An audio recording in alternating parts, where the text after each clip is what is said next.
আসসালামু আলাইকুম, সবাইকে জানাই ঈদ মুবারক।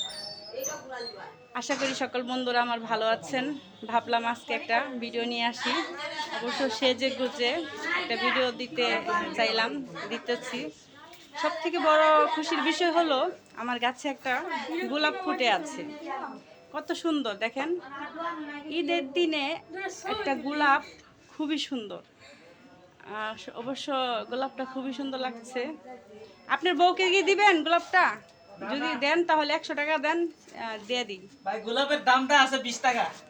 ওর গাছের ফুল গাছে মানায়, আমার গাছের ফুল গাছে থাক, হাতে নেওয়ার দরকার নেই। ঠিক আছে, গাছের ফুল গাছে সুন্দর দেখাইতেছে, এটা আরো 2 দিন থাকবো। আপনি যদি ছিঁড়েন এটা পচে যাবে, নষ্ট হয়ে যাবে। 100 টাকাতে যদি আমি গোলাপ কিনি তাহলে তো আমি 3টা 4টা ভালোবাসার গোলাপ দিবসের পাবো। দিন একটা গোলাপ বিক্রি করে 100 টাকা, 100 টাকার নিচে একটা গোলাপ বিক্রি করে না। ভালোবাসতে গেলে আর আমার টাকার প্রয়োজন নাই, আমার গাছের ফুল গাছেই থাক, সেটাই ভালো। গাছে খুব সুন্দর মানাইছে, আর ঈদের দিন গাছের ফুল খুব সুন্দর লাগছে। আসলে এই জায়গাটা কিন্তু আজকে অনেক সুন্দর লাগতেছে ভাই। পরে ছবি উঠাবো না। হ্যাঁ, এই জায়গাটা কি আজকে অনেক সুন্দর লাগতেছে না? এরকম ওয়াও, বিউটিফুল ফুলগুলো ঈদের দিন ফুটে আছে, খুব সুন্দর লাগছে।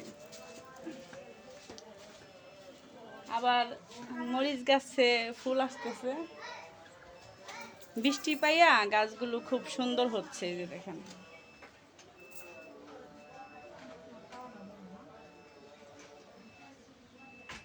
কয়দিন ফোলাফাইন না থাকলে ওই মরিচ গাছ মরিচা পড়বো। হাতের মেহেদি দেখেন কেমন হয়েছে। এই যে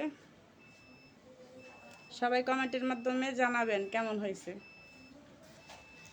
বাই বাই, টাটা।